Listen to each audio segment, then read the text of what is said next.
Christine Jayakaran is a writer and pastor. She enjoys crafting words and mentoring young people. Her greatest joy is using arts as a vehicle for God's restoration in people of all age groups. Her work inspires the next generation of artists and leaders to use their gifts to make a positive impact in the world. So let's put our hands together for the Zero Conqueror, Christine Jayakaran. So what I've titled this evening's message is, Are You All In? So when you put your body all in, okay, we are not like in 3D or anything where the upper part stays there. We're all in. How many of you are all in? After all that we have heard, I'm not asking if you're all in. Am I all in? Or am I half in? That's what we're going to be looking at. So let's just sit down. Let's take our seats. I'm going to be talking to you today about commitment. And I think it's just cruel irony that Ricky gave me that, because it's something that I struggle with, I have struggled with, and I know it's going to be a wrestle for the rest of my life. Okay, but obviously all of you here are committed. If you turned up, if you're here today, it means you're committed, right? I'm committed. Like when Ricky called me for this a couple of months back, even then I was, setting up things in order. I had to ask my parents to come watch our kids. And had to really get into the groove of preparing for this. So all of us are here with some level of commitment. So I'm not going to shame you for your lack of it, not at all. But I want us to come back to a place of seeing what we are really committed to. So as we work with young people and middle-aged people, we see commitments are very different. Pastors will tell you commitment to church has dropped. Those of us who love community, we're seeing commitment to communities have dropped. Some of you are so committed to that better half. Some of you are so committed to the upbringing of your child. Some of you are so committed to your job to the exclusion of all else. And so today I want to bring us back to this place of what are we committed to? Or rather, who are we committed to? So just to give you a bit of background on myself, I'm married to Geshem for the past 15 years. We have 3 beautiful children. Caleb is 14, Celeste is 10, and Calvin is 8, and they are our pride and joy. Like I was saying on the panel, I have walked through sickness for the better part of my life, but it has not diminished anything about me. If you know me, if you get to know talking to me, you'll see that God has done such incredible things in my life that I am a walking, talking miracle today. 5 years back, we had this calling to start a church, and we were part of a mega church already, so it was a bit odd for us to actually step out. We did though step out. We obeyed God. We stepped out, and 1 month into the church plant, I was diagnosed with a brain aneurysm. And a brain aneurysm is a funny thing because it can go undiagnosed for a long time. But the thing is, it's a very tentative thing because it can rupture at any second, cause a stroke, could have caused death. God in His mercy revealed it to us when He did. And over a couple of weeks, I had a lot of doctor's appointments, a lot of scans, a lot of tests. And on October 22nd, I got treated for it. I went through interventional surgery, and doctors were worried. They told my husband's a very serious surgery. She could lose her eyesight. She could lose one side of her body. She may die on the table. This is what we're presenting you with. Today, if I'm standing here, it is nothing but the grace of God. It is nothing but for His glory. So I want to just tell you, if you've had a recent bad report, if someone has told you that, you're not cut out for what you've been called for, can I just tell you to take a step back and wait on that? Let that not be what dictates your life. So when Ricky has journeyed with us for most of our church planting journey, and he knows the struggles that come with it. So this was the initial struggle in setting up the church, and there were so many times in those 2 months when we were, walking through, the preparation for the surgery, the recovery from the surgery, when it felt too hard. How many of you felt like following Jesus is sometimes really hard? Yeah, let's be honest. Let's be honest in the room, because I'm going to be honest with you. I'm going to be raw. I'm going to be vulnerable with you. It is hard sometimes. There have been many times when I've wanted to throw in the towel. I have wanted to say, I can't do this anymore, God. I can't do it. I'm done. You didn't tell me it'll cost all this. You didn't tell me it'll cost sort of my self-respect. You didn't tell me that I couldn't verbalize what I wanted to say, that you would shut me up. You didn't tell me what it would require from me. And I've been there so often, and it's interesting when we're married that when I'm going through the lowest times, Gershom will be in a place of faith. And so he'll be picking me up. And when he's, at rock bottom, I'm on the mountaintop and I'm pulling him up. So find someone with whom you can share those moments with. It's very vital. I read this story a long time back. There was this mother waking her son up, and she says, "Son, wake up. You need to go to school." And he's like, "Oh, I can't, Ma, I can't." You know what the struggle. She says, "Come on, son, you have to wake up." He's like, "But I really don't want to." And she says, "Come on, son, you're the school principal, you have to get up." How many of you pastors have felt this on Sunday mornings? "Oh, I can't do this. I set up on Saturday, I cannot." How many of you media guys, you've been there so late, Sunday mornings are just hard. Every Christian, this is not just for those of us who are serving, every one of us, some days are harder than the other. It's harder to show up for that life group. It's harder to show up for that ushers meeting. Just because of what we're walking through personally. And today I want to encourage you that commitment, although it's hard, it's possible. It's possible because of the one who we are committed to. More than to our church, more than to our leaders, we are committed to Jesus. He is worth everything. He is worth all of the commitment. Am I right? Or am I right? Yes. So I want to bring this before you. Will you have questions on your journey towards your calling, towards your dream? You will. Will there be times you say, "God, is it worth it?" You will. Will you want to check out emotionally? You will want to. Will you want to just check out and say, I'll just hide in this room, maybe, this whole thing will blow over. You will want to do all of the above. But you will still choose to stay committed because the calling is bigger than you and me. The calling is so huge that it sometimes just requires us to say yes and stay. And so today I want us to come to this place of just being committed on 3 levels. Okay, I want to keep it easy for us. I believe that God is calling us into 3 different commitments. The first thing, something that we've been hearing over and over the past 24 hours, I believe He's calling us to be committed to an intimate relationship with Him. How many of you actually know what intimacy is? I always thought intimacy was like, this romantic word. Oh, it's only for marriage. No. Intimacy was what was birthed in the Garden of Eden. God with His creation. They were just Nanga and they were walking around. They didn't have to worry about clothes. God and man in communion, closest of close communion. That is intimate relationship. Today, He's calling you and me into that kind of relationship. When I was preparing for this, the day Ricky told me that, there's something he wanted me to do, I was praying about it. I didn't get any word. And I was like, oh my gosh, when you don't get a word, you get a little jittery. Like, did I say yes to something that I shouldn't have? And then one day when I was washing the bathrooms at home, God just downloaded what He wanted to speak today. And that's what I'm going to share with you.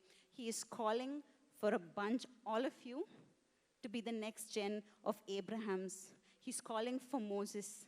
People who can communicate with Him on such an intimate level. He doesn't want you to communicate with Him through Instagram as the medium. Oh, I read the verse of the day. I'm sorted on YouVersion. Sorry, Gershom, but YouVersion's verse of the day is great. But He wants you to go deeper with Him. Take it from someone who has lived on the surface level with God, where he was like my ATM. God, I need this sorted out. Lord, I messed this up. Can you correct it? He's calling me into deeper communion. What does intimacy look like? For everything, in everything. Jesus is everything for me. Not my husband first, it's Jesus. I don't look to my children for validation. I look to Jesus. That's what intimacy looks like. When I look at the life of Abraham and Moses, it's so beautiful because Moses, in the first instance, he was afraid to go near the burning bush, right? He was so afraid and hiding himself. But later on, when he goes into the mountain, he comes back looking different. He would go into the tabernacle, come out radiant. And I believe God's calling us into that place. Are you ready for that? Are you willing to take that step into intimacy? Abraham, heathen, he didn't know anything. I believe that, I don't know whether he was actually meeting with God as a person or whether these were impressions that the Holy Spirit was laying on him. I don't know how he was doing it. But look at Sarah. She trusted him. She said, he probably came and said, listen, God told me to move. And she's like, what? Where? He just told me to move. Intimacy will direct your life. Too often we're allowing our circumstances to direct our life. We're working on contingency plans. Oh, shucks, this didn't work out. I probably should do that. He's saying, come to me. I want to tell you what to do. You know that horrible relationship you're in right now? Come to me. I want to help you. You're wanting to throw in the towel on your marriage? Come to me. Intimacy. He wants us to be intimate with him. Many of you are considering deconstruction. It's like the next HEP thing, no? Is HEP a word? No, I'm really old. It's the next big thing, deconstruction. I want to deconstruct. My parents stuffed religion on me. I want to deconstruct.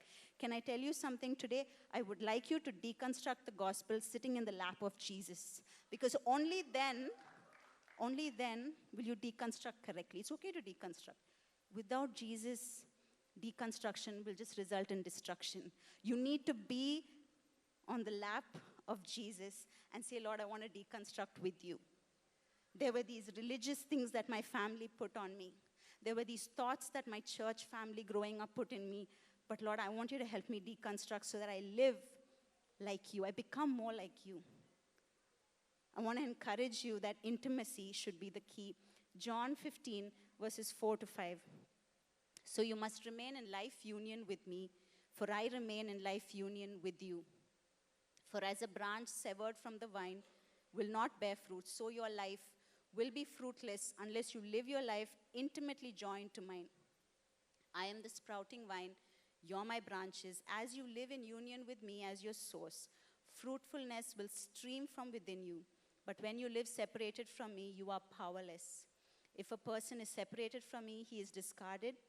Such branches are gathered up and thrown into the fire to be burned. But if you live in life union with me, and if my words live powerfully within you, then you can ask for whatever you desire and it will be done. Life union. That's the closest form of intimacy. Just intimately, organically fused with Jesus. He's calling us into that place. Too long, maybe you've been piggybacking off your parents' faith. Maybe you've been piggybacking off your mentor's faith. It's time to come to Jesus as you are. He's saying, I want to have life union with you.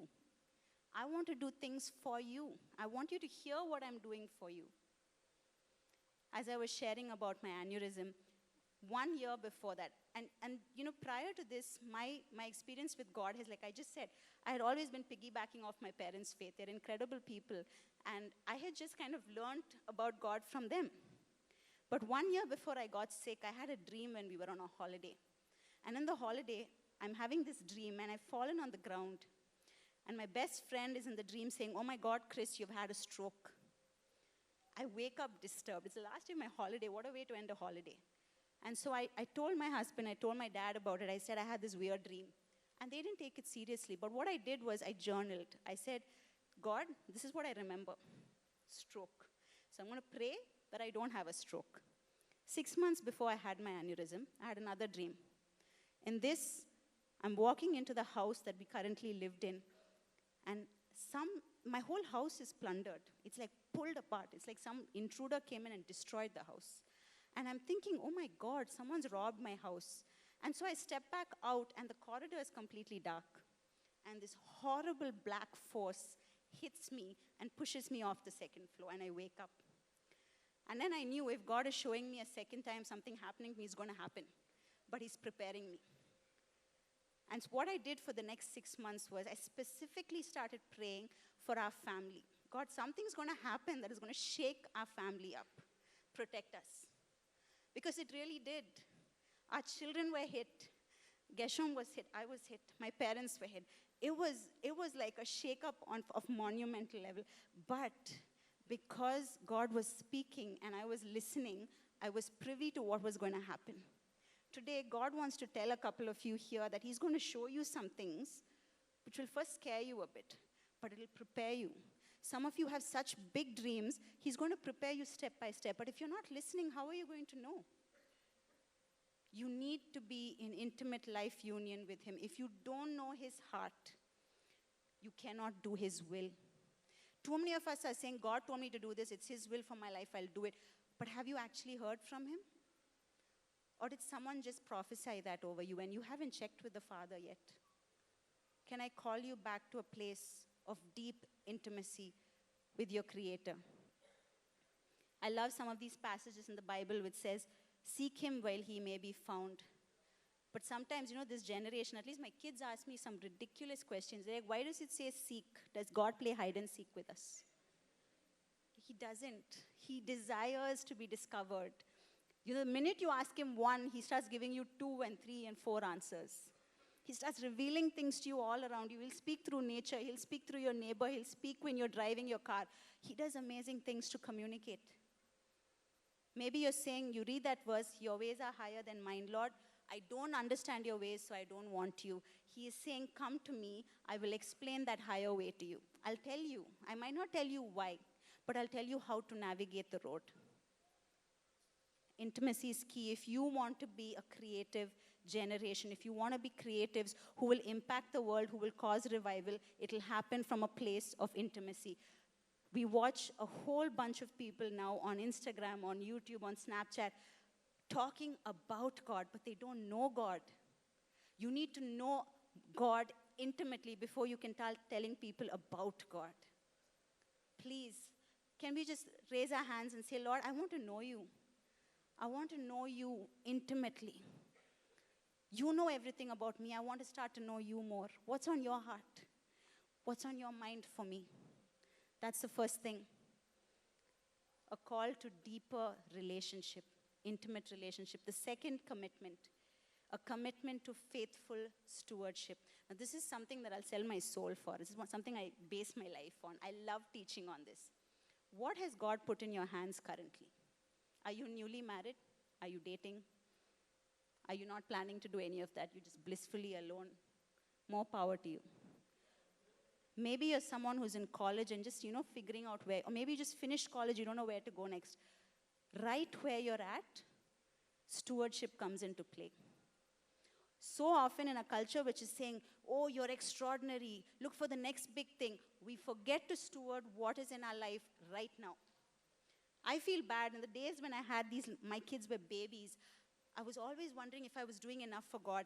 I missed out on that beautiful stage when I could just, spend time with them and see more of God in them. So I want to bring you to a place today of saying, Lord, I'm going to steward exactly where I'm at right now, what I'm doing. I want to steward that well. Will you commit to doing that?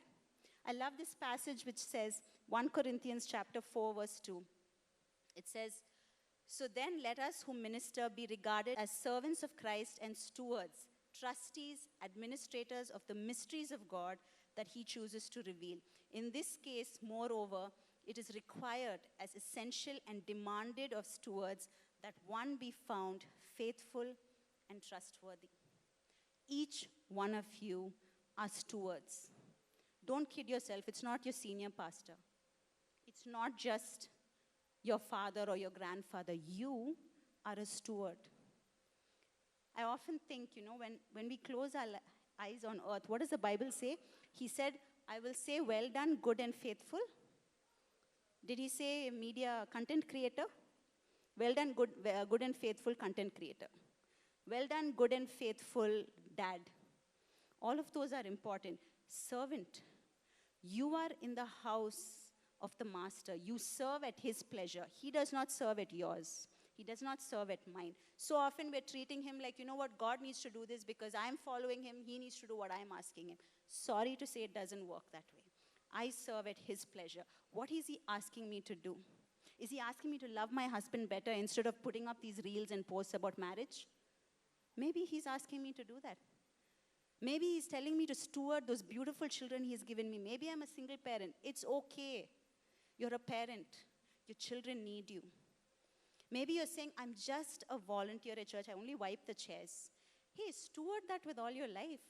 Because to whom much is given, much more will be asked. To little is given, more will be given later. What I do with the little matters. How are you stewarding your life? What are you doing with what God has entrusted to you? So I said I'll get raw, right? So this happened to us last year.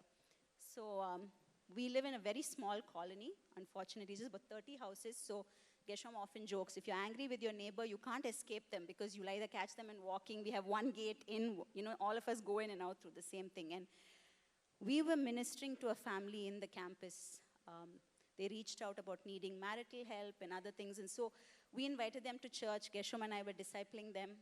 And somewhere along the way, things began to fray because of the kids. So they had one child, we have 3. I think just by virtue of having more kids, they felt threatened that our kids were, in their face. So what they would do is when the kids went out to play, the adults would intimidate our children outside. And this was happening for about 6 months. They would come home, they would tell me exactly what happened. Auntie said this, uncle came and shouted at me, and it was scary. And the kids were articulating to both of us. But unfortunately, we thought the Great Commission was more important than our children at that moment. And what happened over 6 months was our children's emotional health deteriorated. I feel ashamed to say this, but we kept telling them, guys, they come to church, we can't say anything. Just adjust. 6 months in, the whole situation crumbled in front of our eyes. They came out one day, literally harassed our 3 children and sent them home. 3 of them came into the door stoic. We had visitors at home. We were sitting across the table. They came in. Our 13-year-old broke down and wailed. Our 10-year-old held her brothers and wept. Our youngest didn't even have words for what he had experienced. And you know what Geshem and I felt so convicted about?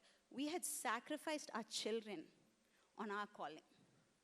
We had thought that, saving their souls was more important than stewarding these 3 kingdom builders here.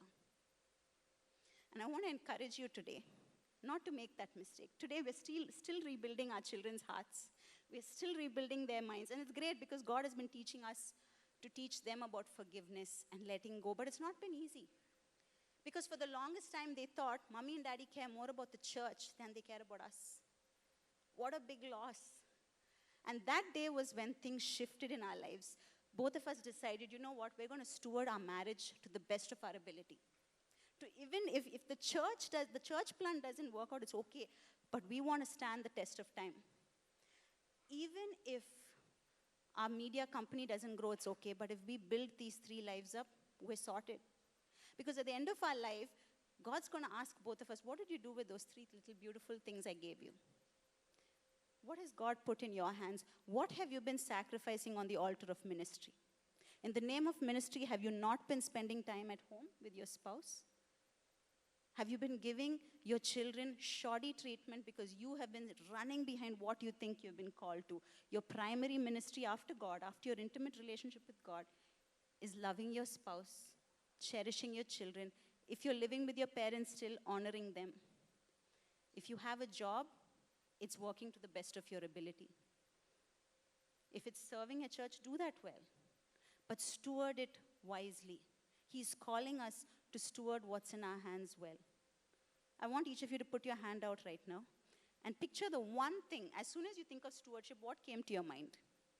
Could be different things. Could be your singleness right now. How are you stewarding your singleness? Are you doing it responsibly in a God-honoring way? What is in your hand? Where are you at right now? Will you steward that well? An irresponsible Christian is an ineffective Christian. Let's not kid ourselves. I cannot come and stand here if my personal life is a mess. God can still use me, right? He used a donkey. He can do anything. But it matters to him how I live behind closed doors. It matters to him how I treat my spouse. It matters to him the words I use when I correct my children. It matters to him my relationship with my in-laws, as complicated as it is. You see what I'm saying? Stewardship matters to God. I can be the greatest preacher, but if back home I'm a virago, if my husband has hell to deal with, I have to answer for that. So God is calling us into a place of saying, I want to first heal you. I want to deal with all the muck inside. And I know that you will repent when you come face to face with that. And then he wants to teach us how to steward well. So will you come to a place of saying, Lord, this is what is in my hand. Extend your hand again. What is in your hand? It could be that small little house church. It could be a little care cell. It could be your spouse. It could be your parents. It could be in-laws. It could be your children. Will you tell him, Lord, I promise that I'm going to steward this well. Let's not kid ourselves. It matters how we live privately. Our internal life, our home life matters to God. Are you a student? Are you an executive at a company? Are you just a regular employee? It matters how you steward that. It matters.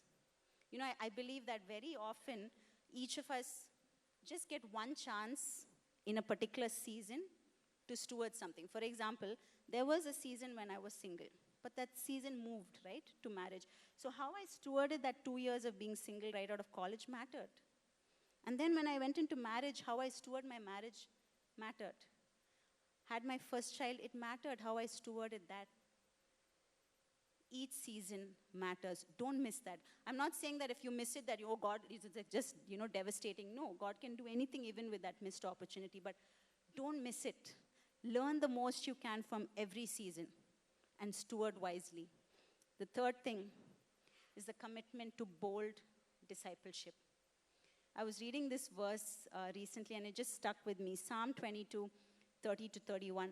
Posterity shall serve him, and they shall tell of the Lord to the next generation. They shall come and declare his righteousness to a people yet to be born, that he has done it. Many of you here are going to be declaring the gospel to children who are not even born. Isn't that amazing? We may be outdated by then, but you guys are going to be, and there's so many unborn children in this room right now. Right? God is going to use you guys to raise up a next generation of warriors, of fighters, of writers, of speakers. He's going to be doing great things through you. Are you committed to bold discipleship? Why do I call it bold discipleship? How many of you have tried discipleship? Is it for the faint-hearted? No. So when I started ministry with Geshem, I mentored a group of 14 dancers. And it used to be a joke at church. Tina's got the toughest group of kids. We had drug addicts. We had kids who were sleeping around. We had kids who were struggling with their sexuality. We had every problem listed in a rule book. We had that. 14 of them. And can I just say, I have walked with them now for 14 years. I have carried babies. I've gone to dedications. I have stood when separations happened. It's messy. It's hard. Sometimes you're helping them, they'll kick you in the gut. Discipleship. You need to be bold about discipleship. And what does discipleship look like? When we began the church plant, we had these big dreams. Oh, we should start a Bible study. We should do this. Then we'll get a core group of leaders. We'll groom them. We'll do this. Nobody turned up. Even on Zoom, nobody turned up. I don't know if that was just us, if we were just extra pathetic. But nobody came on Zoom. We had one person once just sitting with us on Zoom. It was so discouraging. And then we got into the Gospels. And we looked at Jesus. How did Jesus disciple people? He just walked with them. He ate with them. He sat at the well with them. He just did life with them. Let's read this passage. Ephesians chapter 4, verses 4-6. You were all called to travel on the same road and the same direction, so stay together both outwardly and inwardly. You have one master, one faith, one baptism, one God and Father of all, who rules over all, works through all, and is present in all. Everything you are and think and do is permeated with oneness. You were called to travel on the same road. I am no different from any of you. I don't have a higher road that I'm walking on. No, we are all the same. And so discipleship is literally walking side by side, encouraging each other. Sometimes we fall by the wayside, we pick them up. Sometimes some are just sitting and weeping. We hold them. We stop walking for a bit. But it's bold because it's in those moments you speak life to them. You might have to speak the truth in love. It's hard. But God is calling us into that place. We have been talking about sharing the gospel. And discipleship is a great way to not put pressure on yourself or anyone else. It's just doing life. I remember this thing happened outside with my boys. Both of them were playing football with another two friends. And I was on the terrace, so I happened to overhear this conversation. So that Sunday at church, the worship leader had sung Yeshu Nam. You know that song, Yeshu Nam, Yeshu Nam. So this youngest guy of ours, he loves singing. And so even tunelessly, he was singing loudly when kicking the football, Yeshu Nam, Yeshu Nam. And the other two boys were non-believers. So they said, hey, what is he singing? They're asking his older brother, Caleb, they're asking the oldest guy, what is he singing? And Caleb is so embarrassed that this guy is singing about God outside. And he just pushed the younger guy into the bushes and said, nothing, let's just continue. And so I told him, Caleb, how can you be so ashamed of Jesus? He said, I don't know why this guy is being so bold about it. But I think it's coming to a place where we need to be so bold. The world is hungry to hear the truth. The world is hungry for peace. We are setting up a church space right now, and it's just above a fertility clinic. And every time Gershom and I go to visit it with a couple of our leaders were saying, you know what, Akka, this is such a perfect place. The people who are sitting there look so hopeless, broken. They're hearing news about their fertility, which is probably breaking their hearts. And they said, we should minister to them. And I know for a fact that when we present Jesus to them, we're not going to say Jesus is going to give you a baby. We're going to say Jesus is enough for you. In your grief, he's enough. He will walk with you in what the doctors are calling barrenness. He'll walk with you. He doesn't leave you. He sees your tears. He cares for your brokenness. Bold discipleship. God is calling us into a place where we're not ashamed. Right after I had my procedure, we were sitting in the oncology department, unfortunately, because I had to get a couple of tests done by the hematology department. And we were sitting there, and opposite me was a couple. They were quite old. I thought maybe they had come for treatment. And then within a few minutes, their young son, he must have been just 20, walked in, no hair, had a cap, obviously recovering from chemo. And back then, I was not obedient to the Holy Spirit.